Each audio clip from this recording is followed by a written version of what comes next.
2024 సార్వత్రిక ఎన్నికల్లో వైఎస్ఆర్ కాంగ్రెస్ పార్టీ ఘోరాతి ఘోరంగా ఓడిపోయింది. ఊహించని విధంగా ప్రభుత్వం వైసీపీ అధికారంలో ఉన్నప్పుడు వై నాట్ 175 అన్న జగన్మోహన్ రెడ్డి చివరికి 11 సీట్లతో సరిపెట్టుకోవాల్సిన పరిస్థితి నెలకొంది.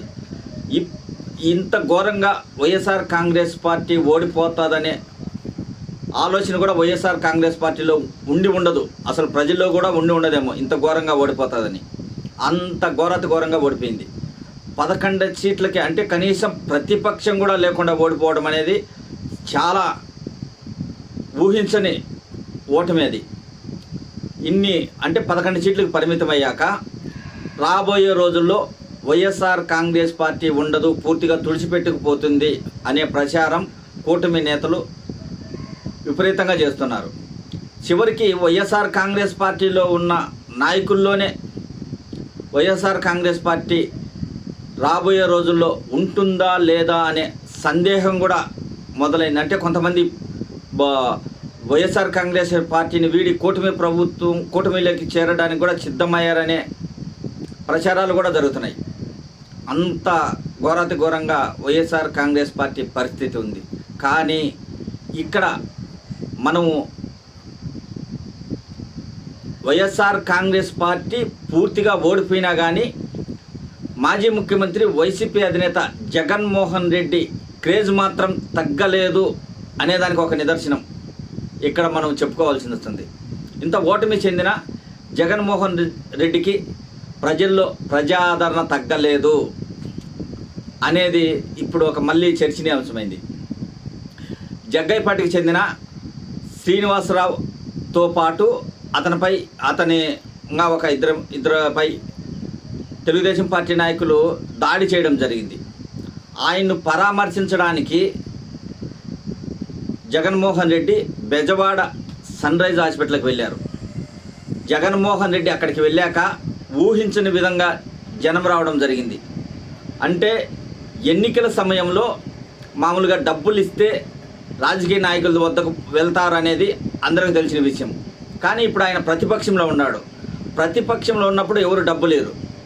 అలాంటి సమయంలో ఆయన బెజవాడికి వెళ్ళిన తర్వాత బందర్ నుంచి ఏలూరు వరకు పూర్తిగా రోడ్లు బ్లాక్ అయ్యే విధంగా జనాలు వచ్చారు. అసలు ఆయన్ను హాస్పిటల్కి పోవడానికి కూడా ఇబ్బందికరంగా మారినంత జనం వచ్చారు.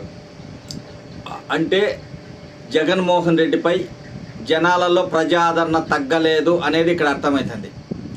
ఈ జనాదరణ చూసి ఇప్పుడు వైఎస్ఆర్ కాంగ్రెస్ పార్టీలో కూడా వైసీపీకి రాబోయే రోజుల్లో భవిష్యత్ ఉండబోతుంది అనే ఆలోచన కూడా వస్తుంది. ఎందుకంటే ఊహించని విధంగా ఇప్పుడు ఒకరు పిలిస్తే వచ్చిన వాళ్ళు కాదు. వాళ్ళు బందర్ నుంచి ఏలూరు వరకు రోడ్లు బ్లాక్ అవ్వడమే కాకుండా బిల్డింగులపై ఎక్కి మిద్దెలపై ఎక్కి ఆయన్ను చూడడానికి అంత జనం రావడం అనేది ప్రతిపక్షంలో ఉన్నప్పుడు అది కూడా అంత ఊహించని అంత చిన్న విషయం కాదు. అది వైఎస్ఆర్ కాంగ్రెస్ పార్టీ ఓడిపోయినా 11 సీట్లకే పరిమితమైనా దాదాపు 40% ఓటింగ్ వచ్చింది, మనం ఇబ్బంది లేదనేది వైఎస్ఆర్ కాంగ్రెస్ పార్టీకి కూడా తెలుసు. కానీ ప్రతిపక్షంలో ఉన్నప్పుడు అంత ఆదరణ ఉండదు. కానీ జగన్మోహన్ రెడ్డి అక్కడికి వెళ్ళినప్పుడు ఆ వచ్చిన ప్రజాదరణ చూసి వైఎస్ఆర్ కాంగ్రెస్ పార్టీలో కూడా కొంచెం ఆ నాయకుల్లో సంతోషం అనేది వచ్చిందని చెప్పవచ్చు. ఇప్పుడు మళ్ళీ ఆయన గతంలో రసీదును చంపినప్పుడు కూడా పోవడం జరిగింది. అప్పుడు కూడా జనాదరణ అదే విధంగా ఉంది. ఇంకా రేపో మాపో నంద్యాలలో సుబ్బరాయుడు అనే వ్యక్తి కూడా హత్య చేయబడ్డాడు. ఆయన దగ్గర కూడా వాళ్ళ కుటుంబంను పరామర్శించడానికి జగన్మోహన్ రెడ్డి వెళ్తాడనే ప్రచారం జరుగుతుంది. అక్కడికి వెళ్ళినప్పుడు జనాదరణ ఎలా ఉంటుందో కూడా చూడాలి. ఏది ఏమైనా వైఎస్ఆర్ కాంగ్రెస్ పార్టీ ఓడిపోయినా 11 సీట్లకే పరిమితమైన జనాలలో వైఎస్ జగన్మోహన్ రెడ్డిపై ప్రజాదరణ తగ్గలేదు అనడానికి నిన్న బెజవాడ సన్ రైజ్ హాస్పిటల్కి ఆయన వెళ్ళినప్పుడు వచ్చిన జనమే ఒక నిదర్శనంగా చెప్పవచ్చు. ఆ జనం వచ్చిన విధానం చూసి వైఎస్ఆర్ కాంగ్రెస్ పార్టీ నాయకుల్లో కూడా ఒక ఉత్సాహం అనేది వచ్చిందని చెప్పవచ్చు.